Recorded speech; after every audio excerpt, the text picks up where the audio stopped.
ਭਗਵੰਤ ਮਾਨ ਵਾਲੀ ਜਿਹੜੀ ਧਿਰ ਵਾ, ਜਿਹੜੀ ਪੰਜਾਬ ਸਰਕਾਰ ਦੀ ਧਿਰ ਵਾ, ਉਹ ਆਪਦੀਆਂ ਏਜੰਸੀਆਂ ਜਾਂ ਆਪਦੇ ਸਾਧਨਾਂ ਰਾਹੀਂ ਇਹ ਜਚਾਉਣ ਤੇ ਆ ਕਿ ਅਸੀਂ ਬਹੁਤ ਵਧੀਆ ਸਰਕਾਰ ਚਲਾ ਰਹੇ ਹਾਂ, ਸਾਨੂੰ ਅਗਲੀ ਵਾਰ ਵੀ ਮੌਕਾ ਦਿਓ। ਇਸ ਕਾਰਜ ਲਈ ਬਹੁਤ ਕੁਝ ਚੰਗਾ ਮਾੜਾ ਜਿਹੜਾ ਉਹ ਸਰਕਾਰੀ ਪੱਖ ਤੋਂ ਹੋ ਰਿਹਾ। ਦੂਜੀ ਧਿਰ ਜਿਹਨੇ ਇਹ ਜਚਾਉਣਾ ਕਿ ਇਹ ਇੱਕ ਅਸਫਲ ਸਰਕਾਰ ਆ, ਉਹ ਫਿਰ ਆਪਦੇ ਗੁਰਗਿਆਂ ਰਾਹੀਂ, ਆਪਦੇ ਏਜੰਟਾਂ ਰਾਹੀਂ ਉਹ ਕੁਝ ਕਰਵਾਉਂਦੇ ਆ।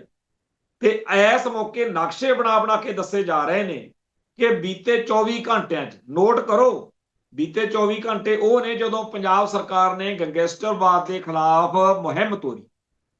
ਇੱਧਰ ਇੱਕ ਮੁਹਿੰਮ ਹੋਰ ਤੁਰ ਪਈ, ਕਿਹੜੀ ਕਿ ਪਹਿਲੀ ਘਟਨਾ ਬੀਤੇ 24 ਘੰਟੇ ਦੀ ਹੈ।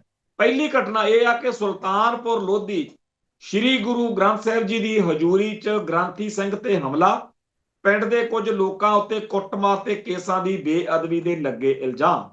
ਦੂਜੀ ਘਟਨਾ ਗੁਰਾਇਆਂ ਦੇ ਪਿੰਡ ਮਾਲਾ ਵਿੱਚ ਗੁਰਦੁਆਰਾ ਸ਼੍ਰੀ ਗੁਰੂ ਨਾਨਕ ਦਰਬਾਰ 'ਚ ਬੇਅਦਬੀ ਹੋਈ, ਗੁਰੂ ਸਾਹਿਬ ਦੇ 6 ਅੰਗ ਪਾੜ ਕੇ ਸੁੱਟ ਦਿੱਤੇ ਗਏ।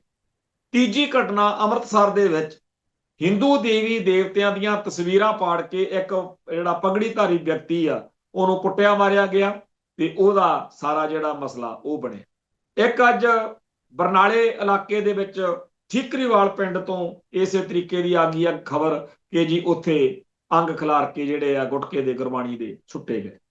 ਅਗਲੇ ਜਿਹੜੇ 24 ਘੰਟਿਆਂ ਦੇ ਵਿੱਚੋਂ ਬਾਕੀ ਬਚਦੇ ਘੰਟੇ ਆ, ਜਿਹੜੇ 72 ਘੰਟਿਆਂ ਚੋਂ ਗੈਂਗਸਟਰਵਾਦ ਦੇ ਮਾਮਲੇ 'ਚ ਮੈਨੂੰ ਲੱਗਦਾ ਆਹੀ ਕੁਝ ਚੱਲੂ। ਤੁਸੀਂ ਸੋਚੋ, ਜੇ ਭਗਵਾਂ ਬ੍ਰਿਗੇਡ ਸਰਗਰਮ ਹੁੰਦਾ ਤਾਂ ਉਹ ਸਾਡੇ ਧਰਮ ਨੂੰ ਟਾਰਗੇਟ ਕਰਦਾ, ਸਾਡੀ ਆਸਥਾ ਨੂੰ ਟਾਰਗੇਟ ਕਰਦਾ ਜਦੋਂ ਕਿਤੇ ਉਹ ਫਸੇ ਹੋਣ, ਧਿਆਨ ਪਾਸੇ ਕਰਨਾ ਹੋਵੇ।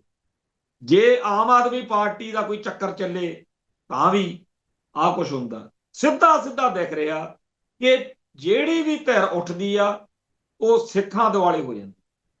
ਹਰੇਕ ਧਿਰ ਚਾਹੁੰਦੀ ਆ ਕਿ ਸਿੱਖ ਸਾਡੇ ਏਜੰਡੇ 'ਚ, ਸਾਡੇ ਟਰੈਪ 'ਚ ਫਸ ਕੇ ਐਂ ਕਰ ਦੇਣ। ਉਹ ਕਹਿੰਦੇ ਆ ਭਗਵੇਂ ਬ੍ਰਿਗੇਡ ਵਾਲੇ, ਆ ਜਿਹੜਾ ਮੈਂ ਤੁਹਾਨੂੰ ਪਹਿਲਾਂ ਗੱਲ ਦੱਸ ਕੇ ਹਟਿਆ, ਦੇਖੋ ਮੁਸਲਮਾਨ ਵੜ ਗਿਆ ਦਰਬਾਰ ਸਾਹਿਬ 'ਚ, ਪਾਤਾ ਗੰਦ, ਚੱਕ ਦਿਓ, ਫੂਕ ਦਿਓ, ਮਾਰ ਦਿਓ।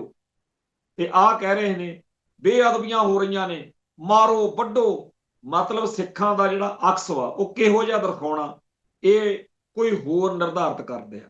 ਤੇ ਸ਼੍ਰੋਮਣੀ ਗੁਰਦੁਆਰਾ ਪ੍ਰਬੰਧਕ ਕਮੇਟੀ, ਅਕਾਲ ਤਖਤ ਸਾਹਿਬ, ਅਕਾਲੀ ਦਲ ਕੀ ਕੋਈ ਕਿਸੇ ਕਿਸਮ ਦੀ ਸੇਧ ਦੇਣ ਦੇ ਸਮਰੱਥ ਇਸ ਮੌਕੇ ਹੋ ਸਕਦੇ ਆ?